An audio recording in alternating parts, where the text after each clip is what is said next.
But these are no ordinary youths keen on Duke of Edinburgh awards and family barbecues. These are gnarled inner-city youths, lawless men and women who make up Britain's street gangs, and I want to speak with them. Yet arranging a hookup wasn't going to be easy. They're notoriously flighty and deeply suspicious of outsiders.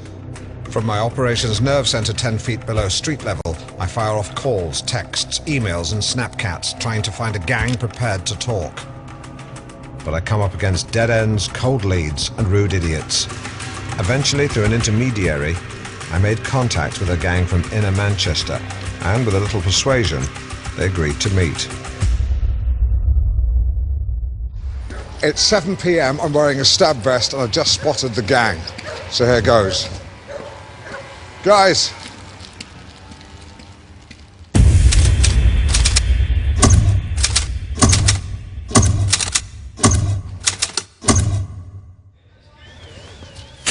A gesture of goodwill. It's some 200 cigarettes, unused, mainly Marlboro, a couple of dozen Mayfair, some Lamb & Butler, and 10 chocolate cigarettes, because I believe one of you's under 16. Keep them cigs coming, you know. Don't worry, you'll get more than that.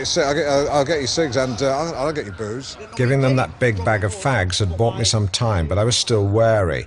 Life is cheap on the Cinque Estates of Manchester, and with a rap sheet that included bicycle theft, fighting, loud ball sports and backchat to constables, this wasn't a crew to be messed with. There was a film a few years ago with Kevin Costner. One wrong move from me, and things could turn seriously ugly. He's a pretty respected actor. They agreed to let me hang out with them, and after strolling up and down this road so we could film them walking in slow motion, the group splintered. Gavin went to buy oven chips. Was McCain a nod to cocaine? The gang wouldn't say. I knew they didn't trust me. What I needed was an act of kinship, something that would show that I had genuine street cred. I went for broke. Do you like that? Where did you learn to do that, you? A wet car park in Kent. Do you like that? Do you like it? Yeah. Shall I do a J-turn?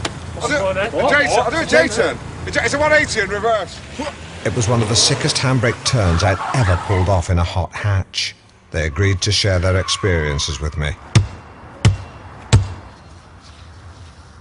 So, Jack, it must be pretty tough growing up in the inner city as a young person, is it?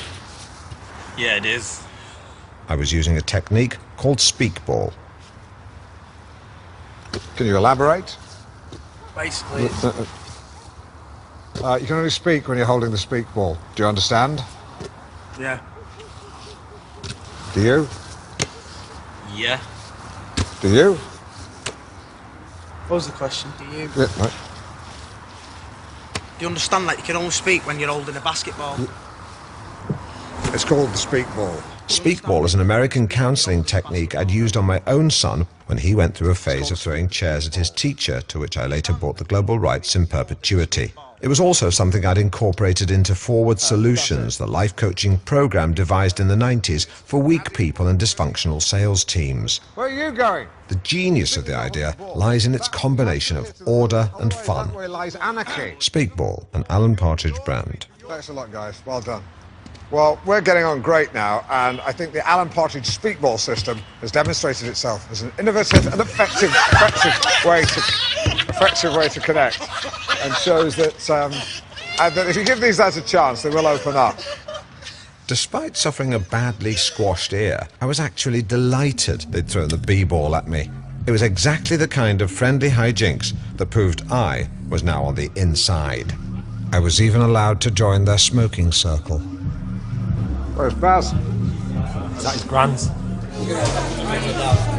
It is, right?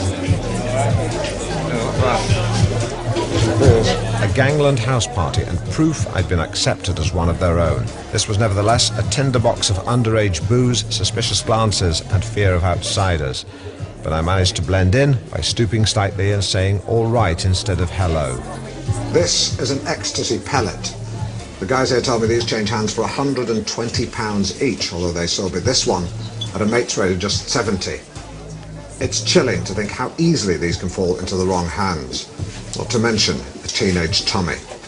I'll be disposing of this or my next toilet visit. Because so-called recreational drugs have blighted the lives of junkie teenagers for years, from Aled Jones to Zammo to my assistant's nephew Tim Benfield.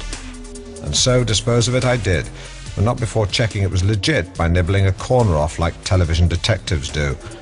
And whilst this did give me a mild high during which I felt a bit hot and couldn't stop talking about Lewis Hamilton, it was nothing I couldn't handle, and I've no regrets about nibbling it whatsoever. Where are we going now? In actual fact, I enjoyed a perfectly pleasant evening, meeting new friends, chatting amiably, and I was still on the dance floor at 8 o'clock the next morning.